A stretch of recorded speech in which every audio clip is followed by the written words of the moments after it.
నమస్తే మాస్టర్స్. మనం ఈ రోజు యోగ పరంపర పత్రి సార్ రాసిన బుక్ గురించి చెప్పుకుందామండి. ముందుగా పత్రి సార్కి ఆత్మ ప్రణామాలు అర్పించుకుంటూ, అలాగే మీ అందరికీ కూడా ప్రణామాలు అర్పించుకుంటూ ఈ బుక్ చదవడం స్టార్ట్ చేసుకుందామండి. పిరమిడ్ మాస్టర్లు అందరూ ఈ కాన్సెప్ట్ ని చాలా శ్రద్ధగా గ్రహించాలి. ఎందుకంటే చాలా అత్యద్భుతమైన విషయం మనం ఇప్పుడు తెలుసుకోబోతున్నాం. మానవుడు జంతు సామ్రాజ్యాల నుంచి, అంటే ఆ యొక్క గ్రూప్ సోల్ నుంచి, సామూహిక ఆత్మ నుంచి, అంటే జంతు సామ్రాజ్యంలో ఉన్నప్పుడు మనం ఒకే సోల్ అండి, ఒక ఆత్మ 4-5 శరీరాల్లో జన్మ తీసుకుంటది. అప్పుడు ఈ 4 కుక్కల కింద కానీ, లేకపోతే ఇంకా రకరకాల జంతువులు ఉంటాయి కదండి, 4-5 శరీరాలలో తీసుకుంటది ఒక ఆత్మే. అంటే గ్రూప్ సోల్ అనమాట. అక్కడి నుంచి సామూహిక ఆత్మ నుంచి ఒక వ్యక్తిపరమైన ఆత్మగా, అంటే ఇండివిజువల్ సోల్ గా, తర్వాత ఏమవుతుంది, అలా గ్రూప్ సోల్ నుంచి నెమ్మదిగా ఫస్ట్ లో 4-5 శరీరాలు తీసుకుంటది కదండి ఒకే ఆత్మ. తర్వాత నెమ్మదిగా ఒకే సోల్లో తీసుకుంటది. మానవ జన్మలో ప్రవేశించిన తర్వాత కానీ, లేక ఒకానొక శకలంగా మానవ జన్మ పరంపరలో ప్రవేశించినప్పటి నుంచి కానీ, లేకపోతే ఇతర గ్రహాలలో, ఇతర సౌర కుటుంబాలలో, అక్కడి నుంచి ఇక్కడి మానవ జన్మలలో ప్రవేశించిన తర్వాత కానీ, అంటే కొన్నిసార్లు అంటే వేరే గ్రహాల్లో, అంతకు ముందు జన్మల్లో మనం వేరే గ్రహాల్లో పుట్టి ఉండవచ్చు మన ఆత్మ.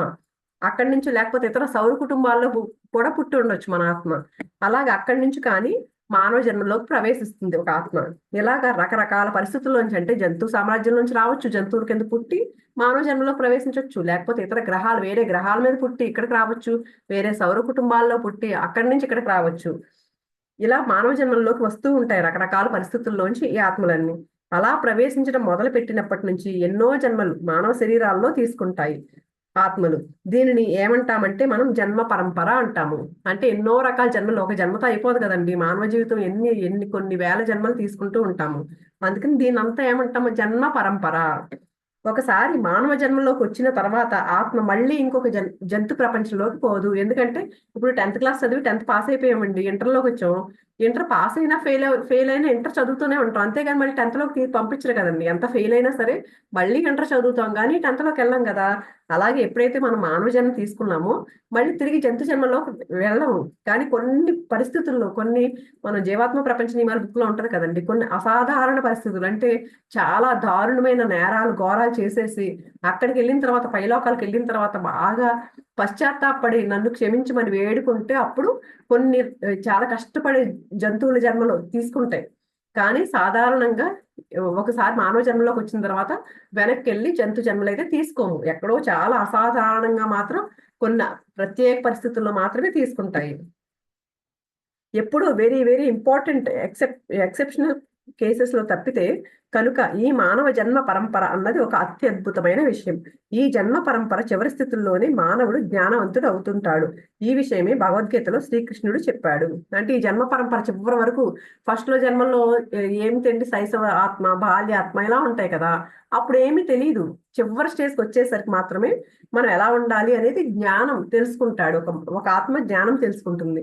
దానికి శ్రీకృష్ణుడు ఏం చెప్పారంటే, బహూనాం జన్మనాం అంతే జ్ఞానవాన్ మా పప్రద్యతే.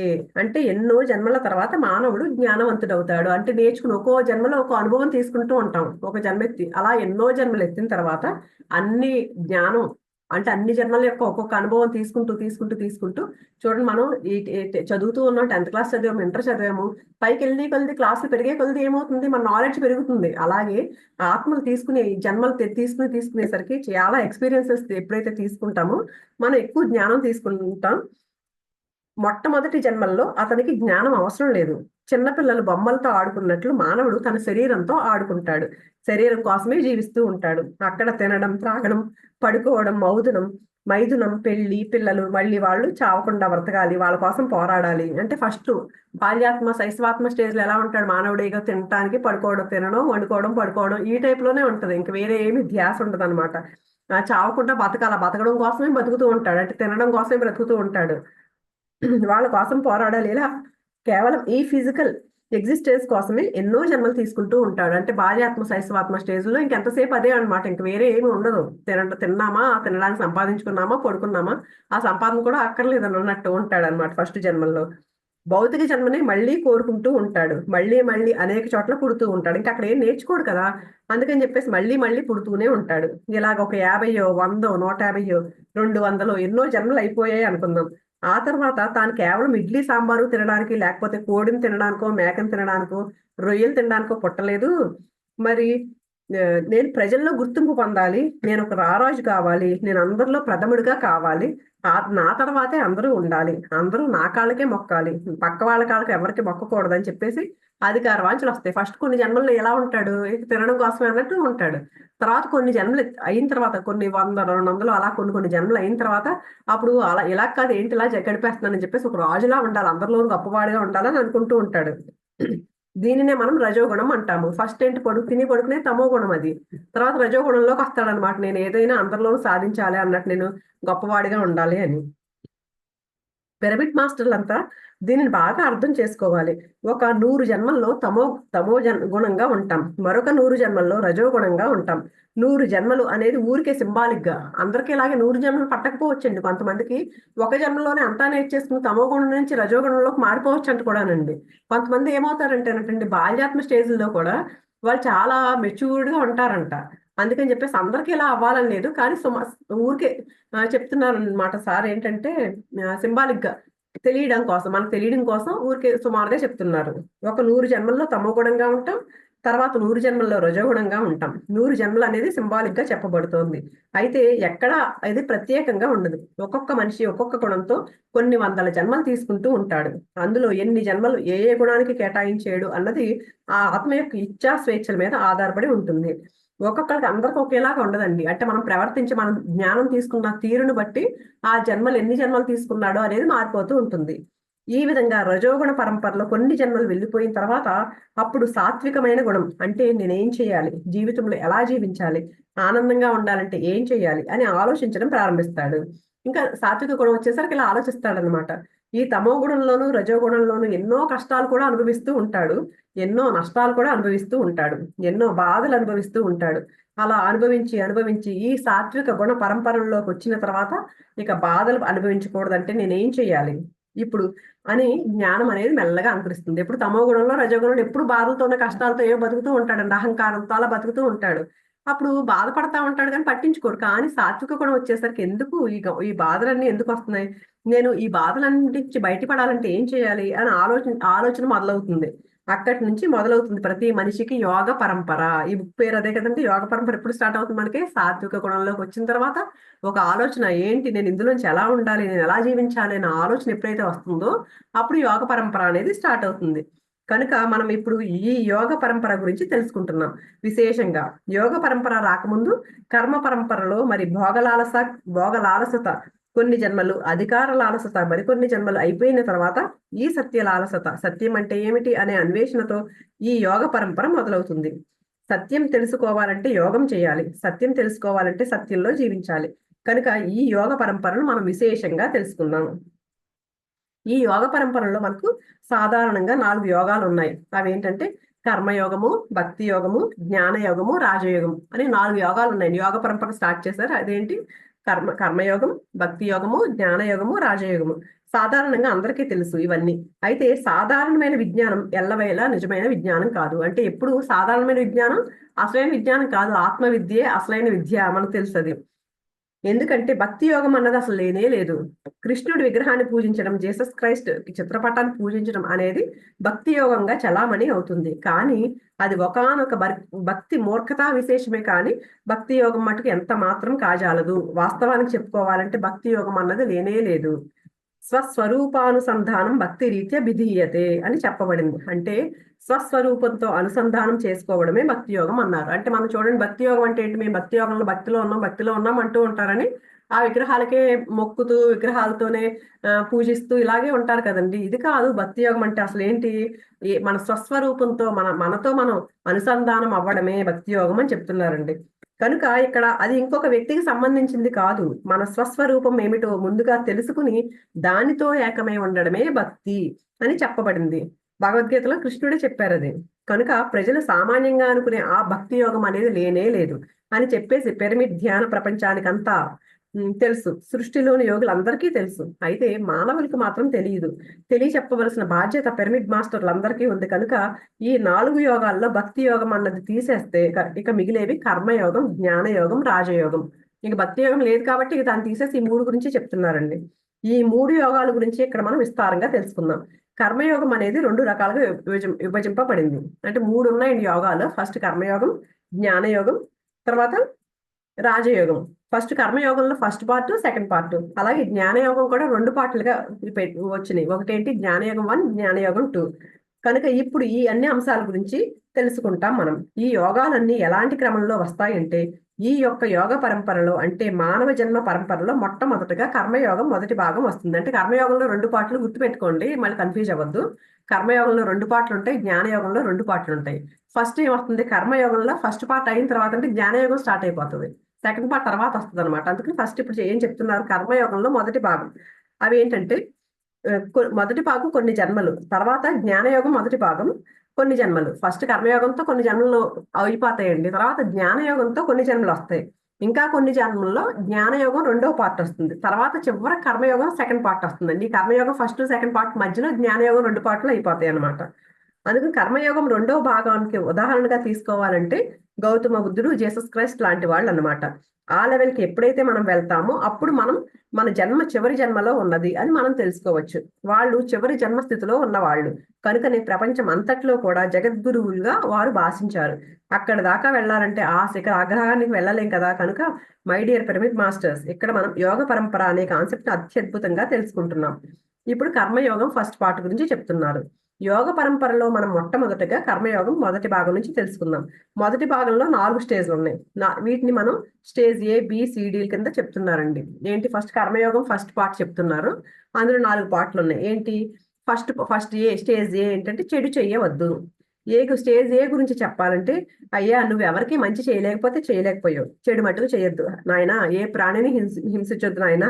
ఆ రొయ్యని ఇన్ని రోజులు తిన్నావు, ఇంకా తినొద్దు. ఈ పందిని తిన్నావు ఇన్ని రోజులు, ఇంక తినొద్దయ్యా. నీ పిల్లలతో ఇన్ని రోజులు కొట్లాడు, ఇంక నుంచి కొట్లాడకయ్యా. నీ పిల్లలు రోజు తన్నుతున్నావు, ఇక నుంచి తన్నకయ్యా అని చెప్పేసి చెప్తారు. అంటే ఇప్పుడు తెలుసుకుంటాడు అనమాట జ్ఞానం. కర్మయోగం స్టేజ్ 1 వచ్చేసరికి ఇలాంటివి ఏమి చేయకూడదు, నాన్ వెజ్ తినకూడదు, ఎవరితో పోట్లాడకూడదు, ఇవన్నీ తెలుసుకుంటాడు. ఇది స్టేజ్ ఏ కర్మయోగం ఇది ఇది వాడు అభ్యాసం చేయక చేయక చేయక ఇలా ఈ స్టేజ్ లో చాలా కొన్ని జన్మలు వెళ్ళిపోతాయి ఏంటండి కర్మయోగం ఫస్ట్ లో తెలుసుకున్న తర్వాత. అప్పుడు ఆ తర్వాత స్టేజ్ బికి వస్తాడు. స్టేజ్ బిలో ఎలా ఉంటాడు, నువ్వు పక్కవానికి మంచి చేయడానికి పూనుకో, నీకు కూడా మంచి జరుగుతుంది. ఫస్ట్ ఏం తెలుసుకున్నాడు, ఇవేమి హింస చేయొద్దు ఎవరిని అని తెలుసుకున్నాడు. రెండోది, పక్కవాడికి కూడా మంచి చేయడం నేర్చుకుంటే అప్పుడు నీకు కూడా మంచి జరుగుతుంది. నువ్వు ఇతరులకు ఎంత మంచి చేస్తే నీకు అంత మంచి జరుగుతుంది. కనుక ఉపకారం చెయ్యి, అందరికీ సేవ చేస్తూ ఉండు అని తెలుసుకుంటాడు. ఆ వీధులు ఓడవడం, చెట్లు నాటడం, మరి అందరికి అన్నదానం చేయడం, వస్త్రదానం చేయడం, ఇవన్నీ నువ్వు సంఘం సంగతి చూసుకోవాలి. అప్పుడే నీ సంగతి కూడా సంఘం చూసుకుంటుంది. మనం ఎప్పుడైతే యూనివర్స్ సేవ చేస్తామో యూనివర్స్ మనల్ని చూసుకుంటుందని చెప్తాం కదా మనం. అలాగే ఇక్కడ స్టేజ్ బిలో కర్మయోగం స్టేజ్ బిలో ఏం తెలుసుకుంటాడు, మనం ఎప్పుడైతే సంఘం కోసం సేవ చేసామో సంఘం మనల్ని చూసుకుంటుంది. అప్పుడు నువ్వు ఇంకా బాగా జీవించగలవు నాయన అని స్టేజ్ బిలో చెప్తారంటండి. అలా కొన్ని జన్మలు. స్టేజ్ ఏ స్టేజ్ బిలో ఏంటి, ధ్యానము, ఆత్మజ్ఞానము ఇవేమి రావు. కానీ జస్ట్ ఏంటంటే ప్రాపంచికంగా ఉంటాడు మంచిగా, అంటే మంచిగానే ఉన్నాడు. కానీ ఇంకా ఇప్పటికీ ఆ ధ్యానం అవేమి తెలియవు అప్పటికి. ఇంకా చిన్న స్టేజ్ లో ఉన్నాడు వాడు. ఇంకా స్టేజ్ సికి వచ్చాడు. స్టేజ్ సికి వచ్చేసరికి నువ్వు మంచి కర్మలు చేస్తుండు, అయితే వాటి ఫలితాన్ని మాత్రం ఆశించకు. కర్మణ్యే వాధికారస్తే మా ఫలేషు కదాచన అని భగవద్గీతలో కృష్ణుడు ఈ 3వ స్టేజ్ గురించి చెప్పాడు కదా.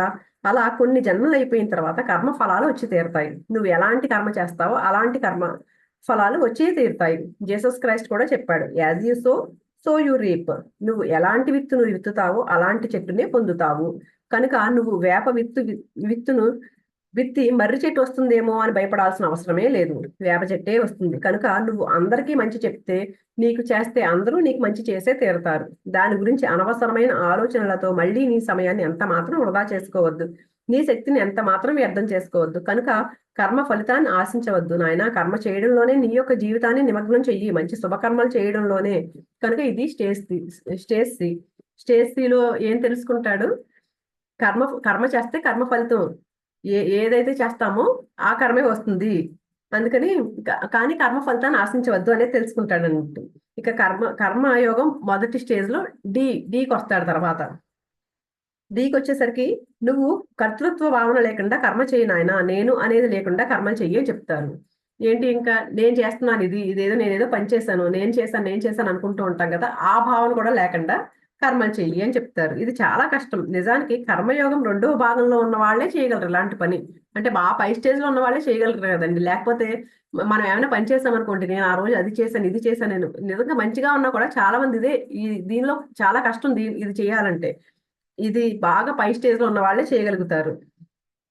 కానీ వీళ్ళంతా చెప్తారు అదొక లక్ష్యంగా. ఎలా అంటే నువ్వు ఐఏఎస్ పాస్ అవ్వాలని చెప్పినప్పుడే వాడు అందులో కాకపోయినా మిగతా ఏదో ఒక కాంపిటేటివ్ ఎగ్జామ్ గ్రేడ్ 1 ఏదో పాస్ అవుతాడు కదా. కానీ ఆ లక్ష్యం ఆ సిలబస్ లక్ష్యంగా పెట్టుకోవాలి. కనుక ఈ విధంగా కర్మయోగం మొదటి భాగంలో అంటే ఇప్పుడు చూడండి, మనం ఐఏఎస్ ఎగ్జామ్స్ రాసామనుకోండి, ఐఏఎస్ రాకపోతే దాని కింద ఐఆర్ఎస్ ఏ ఉంటాయి కదండి. దాని కింద పోస్టులు అయినా వస్తాయి కదా, అవి కూడా మంచి పోస్టులే కదా. అందుకని ఆ సిలబస్ చదివితే ఇవన్నీ వస్తాయి కదా. అందుకని ఇక్కడ ఏం పాటించలేడు కర్మయోగం డీలో. నువ్వు ఏమీ ఆశించకంటే నేనే చేస్తున్నాను అనే భావంతో చేయొద్దు అని చెప్తారు. కానీ అప్పటికి ఇంకా స్టేజ్కి రాడు, కానీ ఏదో కొంచెం నేర్చుకుంటాడు కదా అని అక్కడతో కర్మయోగంలో 4 దశలు అయిపోతాయి. ఏంటంటే అయిపోయిన తర్వాత అంటే ఇంకొకసారి చెప్తున్నారు వీటి గురించి. ఏంటి ఏ అయితే ఏంటి, ఫస్ట్ కర్మయోగంలో స్టేజ్ 1లో ఏం చేస్తాడు, మంచి చేయకపోతే చెయ్యవు, చేయకపోతే మానేవు, చెడు మాత్రం చెయ్యకు, ఎవరిని హింసించకు, తోటి ప్రాణం హింసించకు, ఎవరిని చంపకు, ఎవరితో కోట్లాటలు పెట్టుకోవద్దు, రక్తపాతం చెయ్యొద్దు, నరకొద్దు అని ఏదో తెలుసుకుంటాడు. బిలో ఏం తెలుస్తున్నాడు, తోటి ప్రాణికి సహాయం చెయ్యి, రకరకాలుగా సహాయం చెయ్యి, సంగీతం నేర్పించు, నీకు సంగీతం వస్తే డాన్స్ నేర్పించు, రోడ్లు వెయ్యి, అశోకుడు చెట్లు నాటిన కదా. ఇది రెండో స్టేజ్. అంటే అందరికీ సాయం చేయాలని చూస్తూ ఉంటాడు. స్టేజ్ సికి వచ్చేసరికి మంచి కర్మలు చేస్తుండు, అయితే ఫలితాలు మాత్రం దృష్టిలో పెట్టుకోవద్దు, మంచి పనులు చేస్తూ ఉండు, కానీ దాని ఫలితం రావాలి అని ఆశించొద్దు అని. ఎందుకంటే వీటిని దృష్టిలో పెట్టుకుంటే ఏమవుతుంది, మన సమయం వేస్ట్ అయిపోతుంది అంతే. అందుకని మన సమయం వృధా కాకూడదు కదా, ఫలితాలు ఎలా రావాల్సింది అలా వస్తూనే ఉంటాయి అనే స్టేజ్ లో ఉంటాడు సిలో. డీకి వచ్చేసరికి ఇంకా ముందుకు పోయి కర్తృత్వ భావన, నేను చేశాను అనే భావన కూడా లేకుండా కర్మలు చేయను ఆయన అంటూ ఉంటారు ఆ స్టేజ్కి వచ్చేసరికి. కనుక కర్మయోగం మొదటి భాగంలో ఇవన్నీ అయిపోయిన తర్వాత ఇక్కడ వరకు ఈ స్టేజ్ వరకు వచ్చాడు అనుకోండి, కర్మయోగంలో 4 అయిపోయిన తర్వాత కొన్ని జన్మలు గడిపేసిన తర్వాత జ్ఞానయోగం మొదటి వస్తుంది. ఆ స్టేజ్ లోకి వస్తాడు. కర్మయోగం ఫస్ట్ అయిపోయిన తర్వాత జ్ఞానయోగం ఫస్ట్ 2 అయిన తర్వాత లాస్ట్ కర్మయోగం 2 అని చెప్పారు కదా. ఇప్పుడు జ్ఞానయోగంలోకి వచ్చారు. జ్ఞానయోగం మొదటి భాగంలో ఏం చెప్తారంటే మెల్లగా, ఒరే నువ్వు మానవ శరీరం కాదురో, నువ్వు ఆత్మవి, చనిపోయిన తర్వాత స్వర్గం నరకం ఉన్నాయి, ఈ ఒక్క లోకమే అనుకునేవి ఎన్నో లోకాలు ఉన్నాయి, నీకు అపారమైన శక్తి ఉన్నాయి, నువ్వు ఆత్మ పదార్థానివి, నువ్వు సాధించలేనిది ఏదీ లేదు, కావాలంటే గాలిలో ఎగరగలవు, నీటి మీద నడవగలవు అని చెప్తూ ఉంటారు ఈ స్టేజ్కి వచ్చేసరికి. ఇదంతా కొత్తది, ఇదంటే కొత్త జ్ఞానానికి సంబంధించింది. నీకు చావు లేదు, సంతోషంగా ఉండు, చనిపోయిన నీ తల్లి నీ తండ్రి వేరే లోకాల్లో ఉన్నారు, కావాలంటే వెళ్ళి వాళ్ళతో మాట్లాడగలవు, నువ్వు కూడా చనిపోయిన తర్వాత వాళ్ళ దగ్గరికే వెళ్తావు, కనుక ఏడవకు. ఇలాంటి విశేషాలన్నీ చెప్తారంటండి. జ్ఞానయోగం ఫస్ట్కి వచ్చేసరికి నువ్వు శరీరం కాదు ఆత్మవి అనే స్టేజ్ దగ్గరికి తెలుస్తుంది అనమాట. అప్పుడు ఆ జ్ఞానయోగం మొదటి భాగంలో అప్పుడే వేదాంతం వినడం, ప్రవచనాలు వినడం ఇవన్నీ మొదలవుతాయి. ఇప్పుడు చాలా మంది చెప్తారు కదండి వేదాంతాలు ప్రవచనాలు ఇవన్నీ, అవన్నీ వినడం స్టార్ట్ చేస్తాడు ఈ జ్ఞానయోగం మొదటిది. కర్మయోగం మొదటి భాగంలో ఏంటి, ప్రవచనాలు వినడం, జీసస్ క్రైస్ట్ యొక్క బోధనలు వినడం, గీత యొక్క పాఠాలు, గీతా యజ్ఞాలు వినడం ఇవన్నీ ఉండవు ఇంకా కర్మయోగంలో. మనం ఇందాక అయిపోయింది కదండి కర్మయోగం 4 స్టేజెస్, అక్కడ ఈ ప్రవచనాలు వినడం ఇవేమి ఉండవు. జ్ఞానయోగం మొదటి భాగంలో మాత్రమే ఇవన్నీ మొదలవుతాయండి. భగవద్గీత చదవడం, వేదాంతాలు ఇవన్నీ వినడం ఇవన్నీను. ఇక్కడ కూడా 4 స్టేజ్లు ఉన్నాయి. మళ్ళీ ఈ జ్ఞానయోగంలో కూడా 4 స్టేజ్లు ఉన్నాయి. జ్ఞానయోగం మొదటి భాగంలో ఏంటి, ఫస్ట్ది శ్రవణము, మననము, నిధిధ్యాసన, సాక్షాత్కారం 4 స్టేజ్లు ఉన్నాయి. మొదటి స్టేజ్ ఏంటి, శ్రవణము. అంటే నువ్వు బాగా విను, అక్కడ లెక్చర్ ఇస్తున్నారు, జీసస్ క్రైస్ట్ గురించి చక్కగా సువార్తిస్తున్నారు, పోయి విను, ఆయన ఏం చెప్తాడో విను, అక్కడ భగవద్గీత గీత యజ్ఞాలు జరుగుతున్నాయి విను, ఎవరో ధ్యానం గురించి చెప్తున్నారు, పిరమిడ్ ధ్యాన కేంద్రాలు, అక్కడికి పోయి విను, ఊరికే వినిరా, ఆ తర్వాత సంగతులు చూద్దాం, మొదట బాగా శ్రవణం చెయ్యి. ఫస్ట్ బాగా శ్రవణం చేయాలి, ఏదైనా సరే మనకి నేర్చుకోవాలంటే ఏంటి, ఫస్ట్ శ్రవణం వినాలి, బాగా వినాలి అని చెప్తారండి ఈ స్టేజ్ లో. వాడికి అంతకు ముందు వరకు ఇవన్నీ పట్టవు, ఇవేమి తెలియవు, కానీ ఇప్పుడు మెల్లమెల్లగా అవి పట్టుబడుతూ ఉంటాయి. కనుక ఇది స్టేజ్ ఏ. ఇలా కొన్ని జన్మలు కూడా జరిగిపోవచ్చు, అంటే వింటూ వింటూనే కొన్ని జన్మలు జరిగిపోతాయి ఏంటండి. తర్వాత విన్నదంతా మననం చేసుకుంటూ ఉంటాడు, తర్వాత జన్మల్లో స్టేజ్ 2కి వస్తాడు. జ్ఞానయోగం స్టేజ్ 2కి వచ్చేసరికి మననం చేసుకుంటూ ఉంటాడు. అవును నిజమే, జీసస్ క్రైస్ట్ ఏం చెప్పాడు, మరి ఇలా చెప్పాడు కదా, మనం అలా చెయ్యాలి కదా, ఆత్మ గురించి చెప్పాడు కదా, దేవుని రాజ్యం నీలోనే ఉందని చెప్పాడు కదా, మరి మనం లోపలికి ఎలా వెళ్ళాలి, unless 2 eyes become 1 you can't enter the kingdom of God అని చెప్పేసి, నీ 2 కళ్ళు 1 కన్ను పోతే నువ్వు దేవుని రాజ్యంలో ప్రవేశించలేవు అన్నాడు. జీసస్ క్రైస్ట్ అంటే ఒక కన్ను అంటే ఏంటి, రెండు కళ్ళు అంటే ఏమిటి, ఇలా దీనంతా మననం చేసుకోవడం అంటాం. ఉదాహరణకి భగవద్గీతలో శ్రీకృష్ణుడు ఇలా చెప్పారు, తేత్వం భుక్త్వా స్వర్గలోకం విశాలం క్షీణే పుణ్యే మత్యలోకం విశంతి. అయ్యా అర్జున, నువ్వు ఆ స్వర్గలోకాన్ని, ఆ విశాలమైన స్వర్గలోకాన్ని భుజించిన తర్వాత మళ్ళీ మళ్ళీ ఈ లోకానికి వస్తూ ఉంటావు అంటే, ఓహో మళ్ళీ మళ్ళీ ఈ లోకానికి వస్తుంటానా, స్వర్గలోకాలు ఉన్నాయా, వీటన్నింటి గురించి ఈ విధంగా ఆలోచించడాన్ని మననం అంటాం. అందులో కూడా కొన్ని జన్మలు జరిగిపోవచ్చు. అంటే ఫస్ట్ స్టేజ్ ఏంటండి, శ్రవణం విన్నాం అంతే. కానీ రెండో స్టేజ్ లో వాళ్ళు అలా చెప్పారు కదా, ఏంటి ఇలా చెప్తే ఇలాగా, దాని గురించి మననం చేసుకుంటూ ఉంటాం. దాన్ని మళ్ళీ ఓ ఇలా ఇలా ఉంటుందా అలా ఉంటుందా అని మననం చేసుకుంటూ ఉంటాం. అలా కొన్ని జన్మలు జరిగిపోయిన తర్వాత నిధిధ్యాసన, మూడో స్టేజ్. నిధిధ్యాసన అంటే ఓహో నేను ఆత్మను, జేసస్ చెప్పాడు కదా నేను ఆత్మను అనుకుని ఆ విధంగానే ఆత్మపరంగా జీవించడం మొదలు పెడతాడంటే మూడో స్టేజ్ వచ్చేసరికి. శరీరపరంగా ఏమైనా జరిగినా, బాధలు వచ్చినా పట్టించుకోకుండా నేను ఆత్మను కదా, రేపో ఎల్లుండో చచ్చిపోతాను, చచ్చిపోయిన తర్వాత హాయిగా జీవిస్తాను, నేను జీసస్ క్రైస్ట్ దగ్గరికి వెళ్ళిపోతాను, నేను కృష్ణుడి దగ్గరికి వెళ్ళిపోతాను అన్న భావంతో జీవితంలో హాయిగా జీవించడం మొదలు పెడతాడు. అంటే ఇప్పుడు బాధలు వచ్చినా సరే జ్ఞానం నేర్చుకుంటున్నాడు కదా, శ్రవణం చేశాడు, విన్నాడు, దాని గురించి ఆలోచించడం మొదలు పెట్టాడు. మూడో స్టేజ్కి వచ్చేసరికి ఏమైంది, నేను అది ఇంకా బాధలు వచ్చినా సరే దాన్ని యాక్సెప్ట్ చేస్తూ ఉంటాడు అనమాట. ఏది ఇదే శాశ్వతమైంది కాదు, ఇది తాత్కాలికమైంది అని అలా ఆ భావంతో హాయిగా జీవించడం. అలాంటప్పుడు ఎప్పుడైతే మనం ఆ క్షమ, యాక్సెప్టెన్స్ ఇవన్నీ ఉన్నాయో మనకి ఆనందమే ఉంటుంది. అప్పుడు ఇంకేం బాధ ఏముంది అక్కడ. అందుకని హాయిగా జీవించడం స్టార్ట్ చేస్తాడు. అంటే తాను విన్న దాన్ని జీవితంలో అభ్యాసం చేయడం మొదలు పెడతాడు, దాన్ని ఆచరించడం మొదలు పెడతాడు. ఈ మొత్తాన్ని నిధిధ్యాసన అంటాము. ఇలా కొన్ని జన్మలు అయిన తర్వాత సాక్షాత్కారం, నాలుగో స్టేజ్. సాక్షాత్కారం అంటే ఏంటంటే ఇక మీరు మీ జీవితానికి సాక్షిగా అయిపోవడం. పుట్టే వాళ్ళు పుడుతూ ఉంటారు, చచ్చిపోయే వాళ్ళు చస్తూ ఉంటారు. కానీ మీరు మాత్రం జీసస్ యొక్క జ్ఞానంలో హాయిగా అన్నిటికీ సాక్షిభూతులు అయిపోయారు. పెళ్లిళ్ళు జరుగుతూ ఉంటాయి, పిల్లలు పుడుతూ ఉంటారు, ఒక్కొక్కసారి బిల్డింగ్లు కడుతూ ఉంటారు. అన్నింటిలోనూ, కలిమిలేముల్లోనూ, జయాపజయాల్లోనూ, చీకటి వెలుగుల్లోనూ, అన్నింటిలోనూ మనం సాక్షిగా ఉంటాం. అదే సాక్షాత్కారం. అంటే ఎప్పుడైతే మనం ఏంటండి ఈ నాలుగో స్టేజ్కి వచ్చేసరికి ఏమవుతుంది, ఏది జరిగినా సరే, ఏదైనా సరే ఒకేలా తీసుకుంటాం.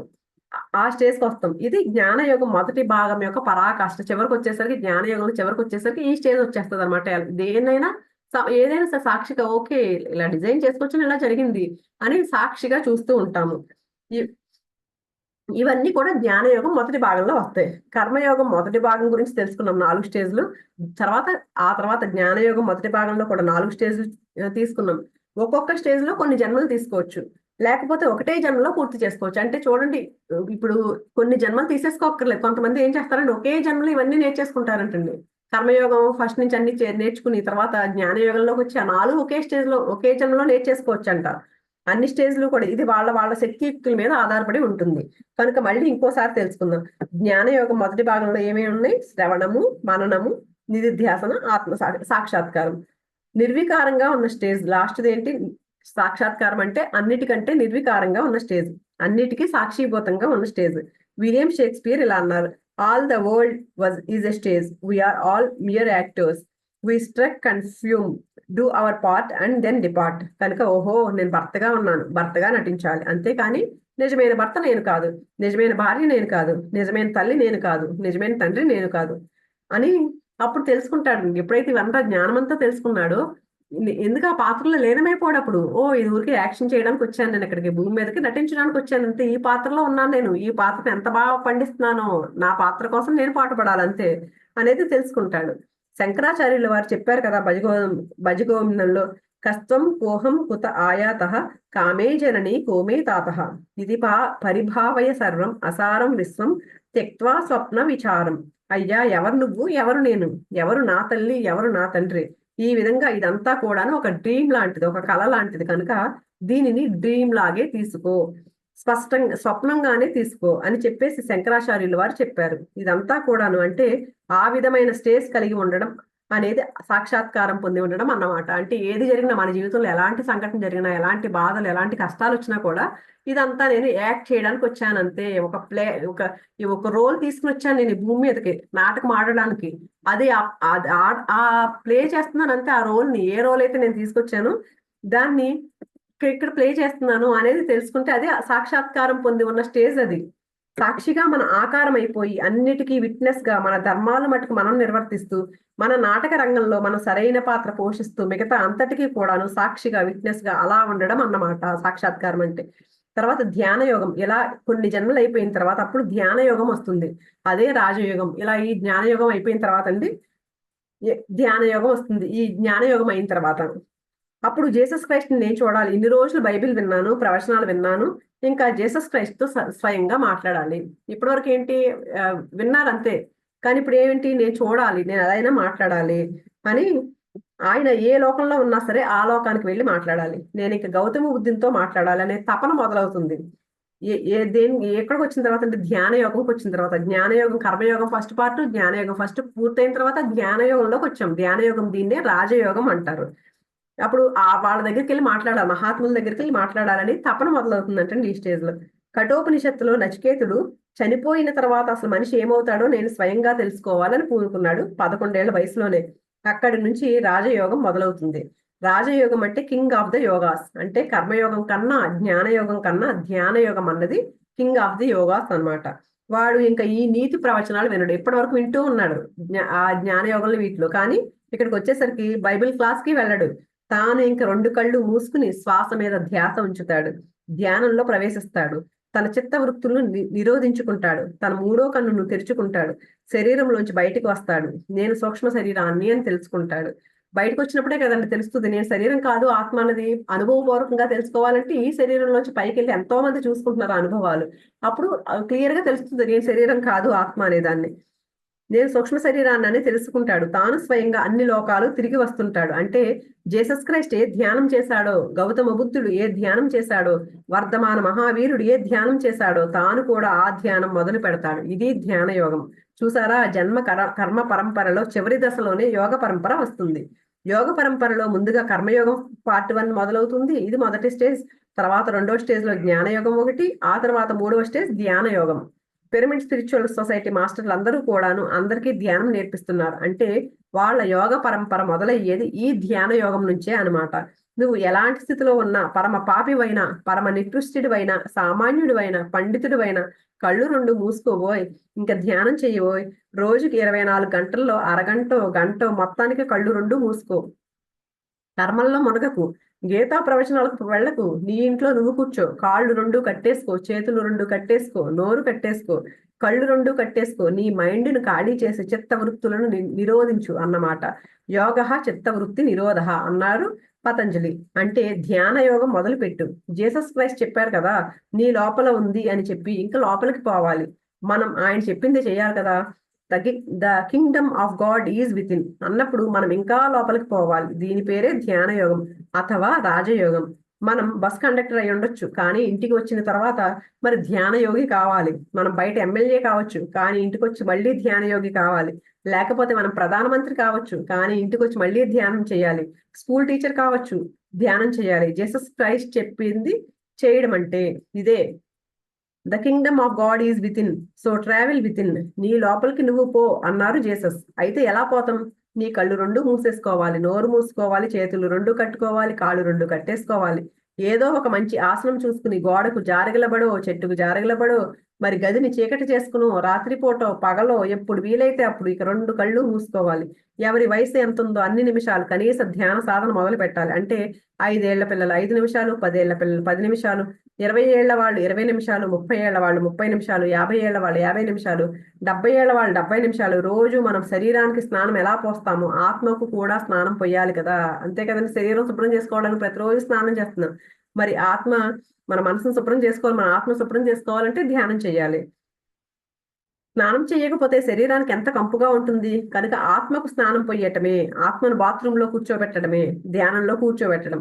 బాత్రూమ్ లో మనకు షవర్ బాత్ వస్తుంది, ధ్యానంలో కూడా ఒక షవర్ బాత్ వస్తుంది, కాస్మిక్ ఎనర్జీ షవర్ బాత్.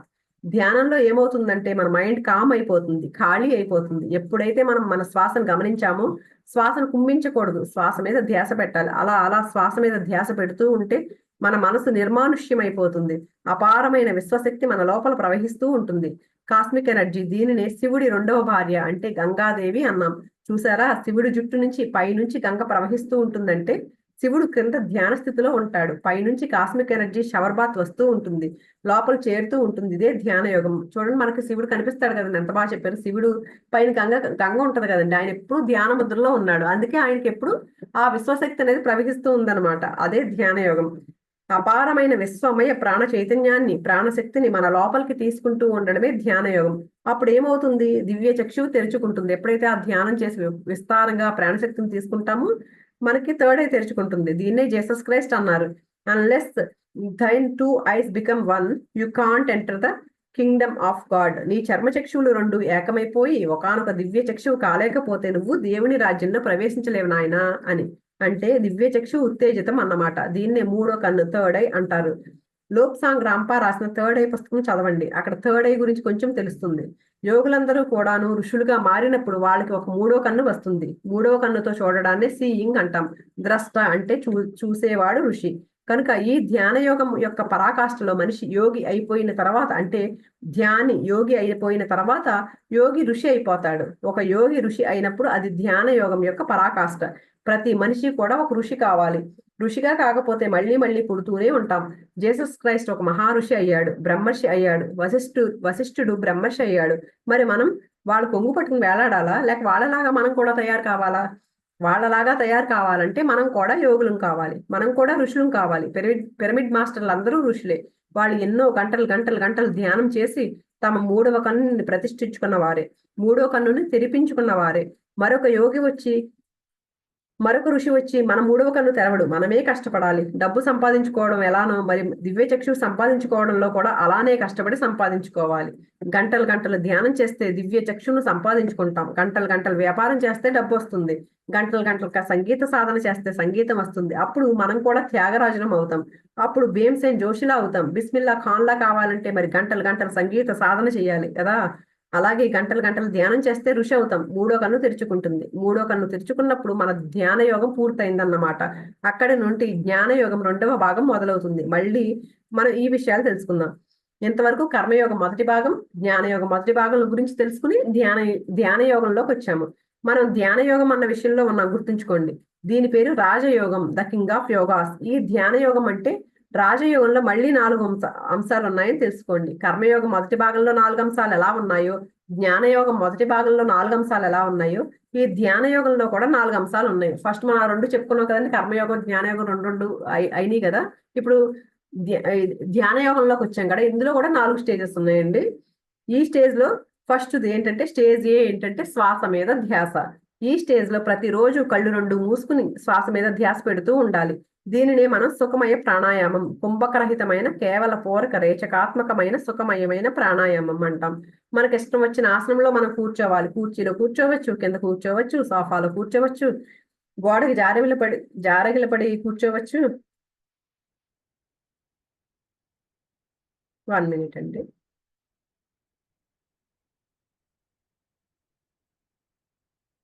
మరి కావాలంటే కాళ్ళు చాపుకోవచ్చు. మొత్తం మీద కళ్ళు 2 మూసుకోవాలి. శ్వాస మీద ధ్యాస ఉంచాలి. ఏ మంత్రము చెప్పుకోకూడదు. మనసులో రాముని రూపం, బుద్ధుని రూపం పెట్టుకోకూడదు. రామనామం ఉచ్చరించకూడదు. ఏ మంత్రము ఉచ్చరించకూడదు అన్నమాట. కేవలం శ్వాస మీద ధ్యాస. ఇది స్టేజ్ ఏ. తర్వాత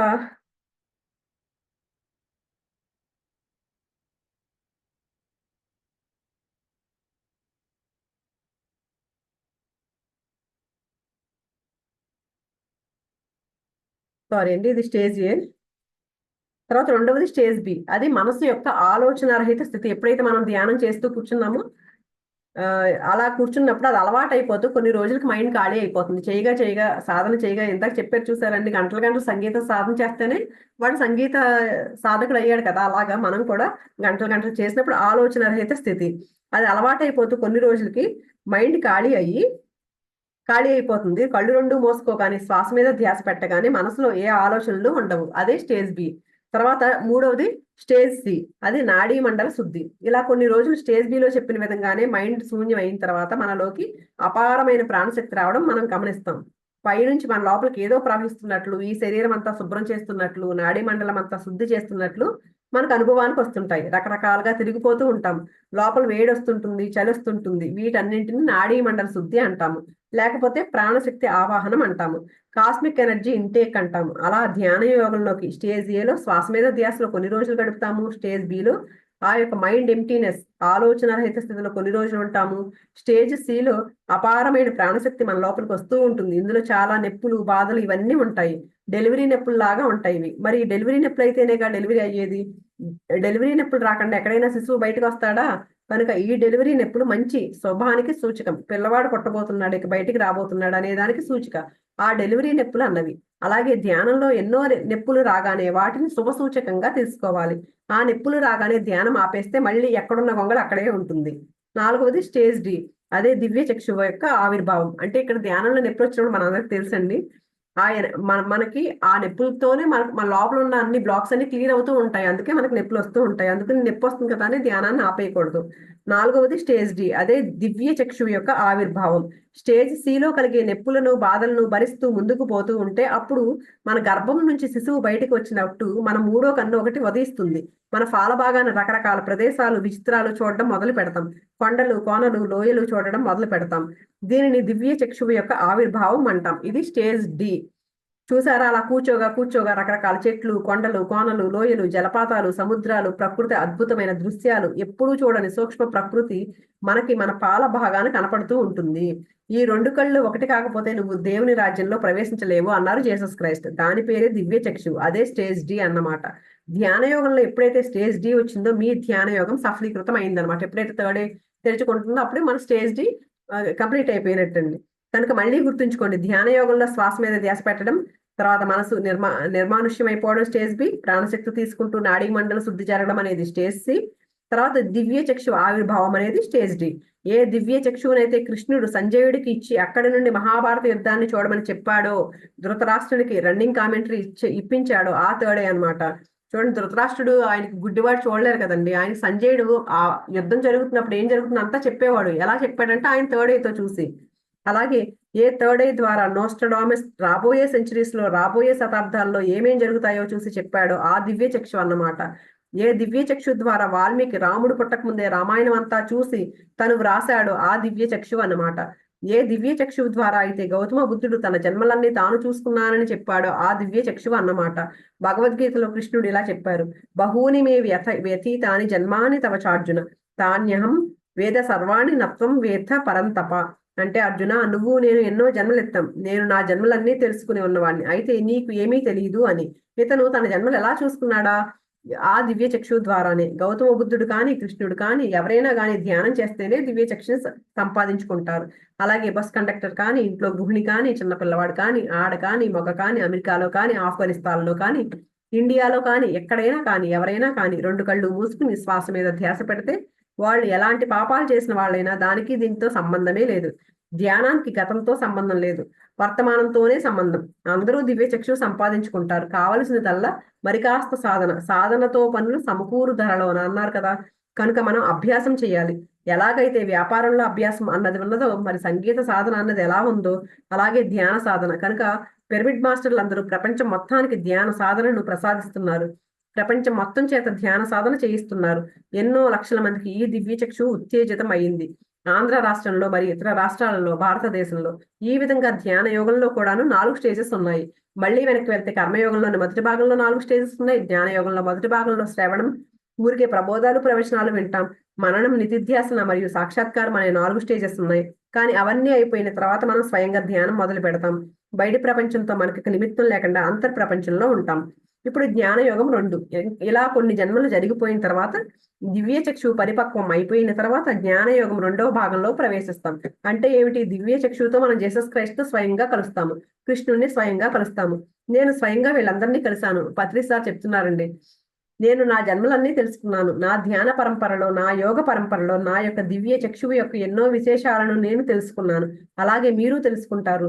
మనం కూడా ధ్యానం ఎక్కువ చేస్తే మనకు కూడా అవన్నీ తెలుస్తాయి. ప్రతి మనిషి తెలుసుకుంటాడు. ఎవరు ఏది చేస్తారో వారు దాన్ని పొందుతారు. జ్ఞాన యోగం 2లో కూడా శ్రవణము, మననము, నిధిధ్యాసన, సాక్షాత్కారాలు అనేవి ఉన్నాయి. కనుక ఈ దివ్య చక్షువు వచ్చిన తర్వాత స్వయంగా జీసస్ క్రైస్ట్ దగ్గర నుంచి కృష్ణుడి దగ్గర నుంచి మన ధ్యానంలో వారిని దర్శించి వారి మాటలను వినడం అనేది మళ్ళీ శ్రవణం 2. ఇందాక ఫస్ట్ జ్ఞానయోగం ఫస్ట్ లో అవి చెప్పారు కదండి, శ్రవణం, మననం, నిధిధ్యాసనం, సాక్షాత్కారం అనేది. ఇప్పుడు సెకండ్ స్టేజ్ లో కూడా ఇవి ఉన్నాయి, కానీ ఇక్కడ ఏంటి, అక్కడేమో బయట వాళ్ళు విన్నారు, కానీ ఇక్కడ ఏంటి స్వయంగా కృష్ణుడి ద్వారా, స్వయంగా క్రైస్ట్ ద్వారా ఆ, వింటారంటండి. అంతకుముందు భౌతిక కాయంలో ఉండి ప్రవచనాలు విన్నాము. ఇప్పుడు మనం ఆత్మకాయంలో ఉండి జీసస్ యొక్క ఆత్మతో ఆత్మ ప్రవచనం మనం సాక్షాత్తు వింటాం. ఇది శ్రవణం 2. తర్వాత మనం మననం 2 లోకి వెళ్తాం. అంటే మన ధ్యానంలో జీసస్ క్రైస్ట్ కనిపించి మనకి ఏం చెప్పాడో దానిని ధ్యానంలో నుంచి బయటకు వచ్చిన తర్వాత దానిని మననం చేసుకుంటాం. చూసారా, దాని గురించి ఆలోచిస్తాం.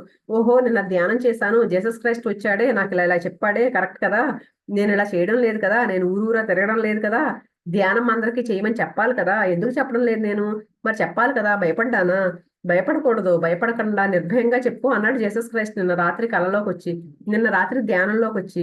అంటే ఇదంతా మననం చేసుకోవడం. తర్వాత నిధిధ్యాసన. రాత్రి ధ్యానంలో మరి జీసస్ క్రైస్ట్ వచ్చి ఏం చెప్పాడో పొద్దున అది చేయడమే నిధిధ్యాసన 2. మనకు సత్యం తెలియడానికి, ధైర్యంగా దానిని జీవితంలో ఆచరించడానికి ఎన్నో జన్మల మధ్యలో తేడా ఉండవచ్చు. కనుక సత్యం చెప్పిన వెంటనే చెయ్యాలి అంటే దానికి ఎంత అభ్యాసం ఉండాలో. అంతే కదా, నిజంగా మనకు తెలుసు ఇది అందరికీ చెప్పాలంటే దానికి కూడా చాలా ఉమ్, జన్మలు పట్టొచ్చు అంటండి. ఆ తెలిసిన సత్యాన్ని అందరికి చెప్పడానికి, దాన్ని ఆ, చేయడానికి. ఒకానొక అతను చేపలు పడుతుండగా జీసస్ క్రైస్ట్ వెళ్ళాడు. ఏం చేస్తున్నావు నాయనా అన్నాడు. చేపలు పడుతున్నాను అన్నాడు. ఓహో, చేపలు పడుతున్నావా, మనుషుల్ని పట్టే విద్య నేర్పిస్తాను, నాతో పాటు వస్తావా అన్నాడు. అలాగండి, మరి వచ్చేస్తానండి అన్నాడు. చూసారా, అతను చెప్పిన వెంటనే ఇతను చేపలు పట్టడం మానేసి జీసస్ క్రైస్ట్ వెంట వెళ్ళిపోయాడు. మరి అలాంటి ధైర్యం మనకుందా? ఆ విధంగా చేయడమే నిధిధ్యాసన. అంటే జీసస్ క్రైస్ట్ ధ్యానంలో కనిపించి ఏం చేయమని చెప్పాడో నువ్వు వెంటనే ఇల్లు వదిలేసి వెళ్ళిపో, అలా వెళ్ళిపోయి అందరికీ ధ్యానం గురించి నేర్పించు అని చెప్పినప్పుడు ఇల్లు వదిలిపెట్టేసి వెళ్ళిపోవాలి. అలా వెంటనే దారిలోకి రావడానికి మరికొన్ని జన్మలు పట్టవచ్చు. కనుక ప్రతి ఒక్క యోగ స్థితిలోనూ కొన్ని జన్మలు పడుతూ ఉంటాయి, గుర్తుంచుకోండి. కనుక దానిని నిధిధ్యాసనట్టు అంటాము. అంటే ధ్యాన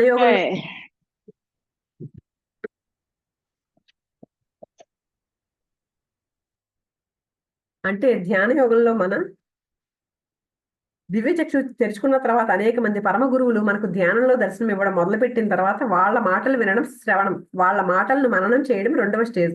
వాళ్ళ మాటలను పాటించడం నిధిధ్యాసన. పాటించగా మళ్ళీ మనకు ఒకానొక విధమైన సాక్షితత్వం వస్తుంది. ఆత్మలోకాలన్నింటికీ సాక్షితత్వం వస్తుంది. మనకు కేవలం మన దేహయాత్రలనే కాదు, ఆత్మయాత్రలన్నింటికీ కూడా సాక్షితత్వం వస్తుంది. ఇది సాక్షాత్కారం 2. అంటే జ్ఞానయోగం 2వ భాగంలో మళ్ళీ శ్రవణం 2, మననం 2, నిధిధ్యాసన 2, ఆ సాక్షాత్కారం 2 అనే స్టేజెస్ వస్తాయన్నమాట. చూసారా ఎంత ఉందో. ఇదంతా బయటవాడికి ఏం తెలుస్తుంది? బయటవాడికి కనిపించదు. వీడు కళ్ళు మూసుకుని కూర్చున్నాడు, సమయాన్ని వృధా చేస్తున్నాడు అనుకుంటారు పిచ్చోళ్ళు ధ్యానులను చూసి. ఈ ప్రపంచపు మనుషులు పిచ్చోళ్ళు అనుకోకపోతే వీడి ధ్యానమే కాదు, జ్ఞానులను అజ్ఞానులు పిచ్చోళ్ళు అనుకుంటారు. అజ్ఞానం అనేది చాలా క్రింది దశ. జన్మ పరంపరలో, కర్మ పరంపరలో మొట్టమొదటి జన్మల్లో వాడు తిని త్రాగడానికే పుడతాడు. వాడు అంత అజ్ఞానంలో ఉన్నాడన్నమాట. లేకపోతే నేను ఎమ్మెల్యే కావాలి, ఎంపీ కావాలి అనుకునేవాడు అజ్ఞానంలో ఉన్నవాడు. అజ్ఞానం అంటే మరి వాడి దశలో వాడికి అది కరెక్ట్, కానీ సంపూర్ణ సత్యంలో వాడు అజ్ఞానం అన్నమాట. సంపూర్ణ సత్యంలో వాడు అజ్ఞానం అన్నమాట. ప్రతి మనిషి చిన్నప్పుడు చిన్నవాడుగానే ఉంటాడు. మరి పెద్దయ్యాక కూడా చిన్నప్పటిలాగే ఉంటుంది, అజ్ఞానమే కదా. అయితే తొందరగా జన్మ ముగించుకోవాలి. ఒకటే జన్మలో, అంటే 5వ క్లాసులో 5 సార్లు ఉండకూడదు, 5వ క్లాసులో ఒకటేసారి ఉండడం కరెక్ట్. 5వ క్లాసులో 5 సార్లు ఉండడం తప్పు. ఒక్కొక్క యోగ స్థితిలోనూ ఒక జన్మ కానీ కొంతకాలం కానీ గడపడం కానీ కరెక్ట్. ఎప్పుడూ అలాగే గడుపుతూ ఉండడం అనేది ఫెయిల్ అయిపోవడం, అది ఎంత మాత్రమూ ఉచితం కాదు. సరే, ఇంకా రేపొద్దున కనుక ఈ విధంగా జ్ఞానయోగం 2వ భాగం అయిపోయిన తర్వాత మరి చివరికి మనం కర్మయోగం 2వ భాగంలోకి వెళ్ళిపోతాము. ఇంకా మిగిలింది రేపు చెప్పుకుందామండి. ఇంకా 10 పేజీలు ఉంది. సరే, రేపు చెప్పుకుందామండి మిగిలింది. థ్యాంక్ యూ సో మచ్ అండి.